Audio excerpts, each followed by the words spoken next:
ترسم تكتب على سطوحها الخارجية. كذلك بعض الأشكال المقدسة كعين أوجات أو علامة الثبات والحماية وغيرها. على أنه قبل الرسم أو النقش كان بيراعى أحيانا استخدام طلاء يساعد على إخفاء العيوب والتشققات في ألواح التوابيت. إلى جانب التوابيت كان المصري بيضع في المقابر عددا من الصناديق تماثل ما كان يستعمله في الحياة اليومية، ذلك كالصناديق اللي عثر عليها في مقبرة الملك توت عنخ آمون، ده بالإضافة للنواويس أو الصناديق الخشبية المعدة لحفظ التماثيل اللي كانت بتنفتح واجهتها بمصراعين، وتكاد أمثال هذه النواويس واللي كانت بتوضع في مقابر الملوك لوضع تماثيل الآلهة أو تماثيل الملوك أنفسهم. تشبه لحد كبير من حيث الشكل المقاصير الخشبية والمكسوة بصفائح الذهب واللي كانت بتغطي تابوت الملك توت عنخ آمون الواحد داخل الأخرى. أما التماثيل الخشبية وهي من العناصر الرئيسية اللي انصرفت ليها الصناعات الجنائزية، حظيت من الفنان المصري القديم، ويمكن لنا ان احنا نعتبره من بين الصناع بنصيب اهتمام. كان من شأن رخاوة الخشب وسهولة نحته إنها تساعد النحات على إخراج التماثيل بطريقة لم تكن تتاح له في نحت التماثيل الحجرية. وعلى هذا استطاع أنه يفصل الأذرع والأيدي عن بقية الجسم دون التماثيل الحجرية. كذلك أنه يستغني عن القاعدة أو المسند القائم اللي كان بيتركه المثال في تماثيل الحجرية.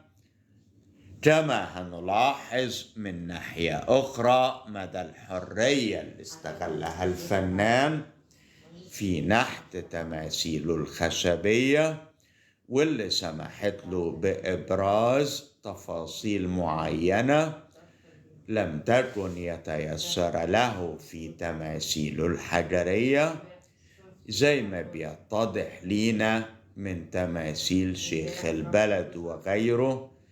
كانت الأبواب الخشبية اللي بيصنعها المصري في المقبرة بتحظى بنصيب كبير من العناية. كانت تنقش أحيانا وتزخرف وتكون كما هو الحال في أبواب مقبرة حيسيراع من الأسرة الثالثة في سقارة، ده إلى جانب بقية الآثاث واللي كان المصري بيضعه، واللي لا يكاد يفترق في كثيرا من أو عن الآثاث الخشبي اللي بيستعمله في منزله. سبق واتكلمت عن النقطة دي قبل كده.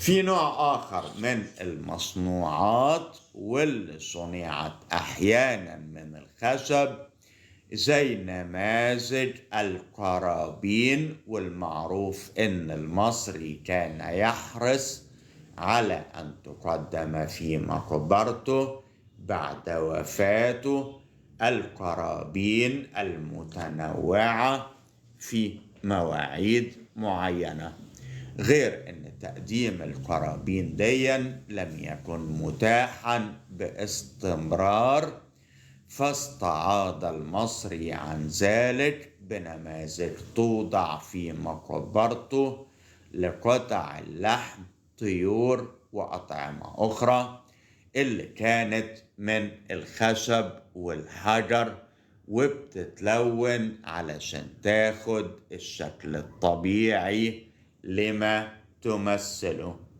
صديق لينا بعت لنا تعليق: هناك أمة جاء رسولها بشريعة الحد الأقصى للزوجات 4، أما هو اتجوز 9.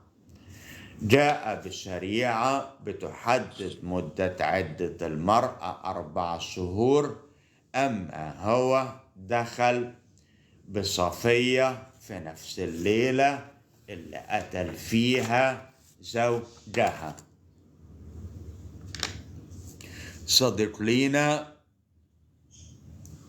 اسمه صدام المزراحي بيسألني: هاي شو؟ بص يا صدام، احنا بنتكلم عن الحضارة المصرية القديمة. انت تقريبا يا اما سوري يا اما لبناني. بنحكي التاريخ بتاع مصر في صورة حواديت لو انت مهتم او اطفالك. أما أساس المعابد الخشبي ما كانش بيختلف عن ذلك كثيرا.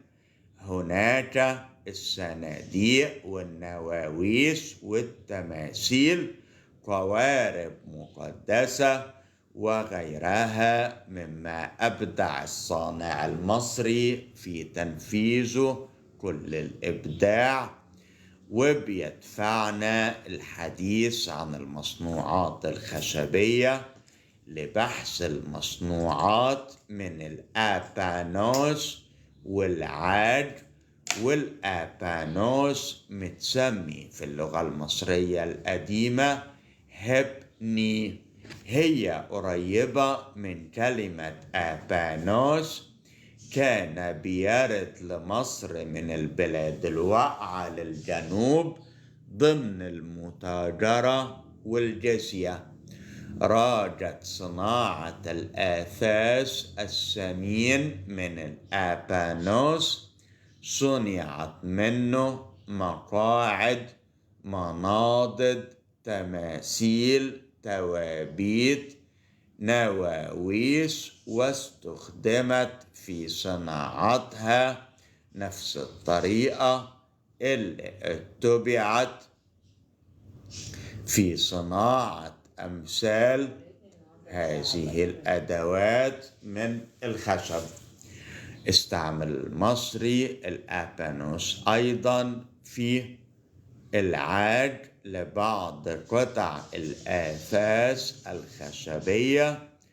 أما العاج اللي بيؤخذ من الفيل أو من عظام فرس البحر عرفت صناعته واستمرت طوال عصور مصر القديمة. المعروف إن الليونة اللي بيمتاز بيها العاج بتساعد الصانع على تنفيذ ما يريد من نقش وزخارف دقيقة. لذا فإن هناك بعض الأدوات الصغيرة الدقيقة من العاج وبتتميز بالبراعة والمقدرة الفائقة اللي أظهرها الصانع في زخرفته. قطع هذه الأدوات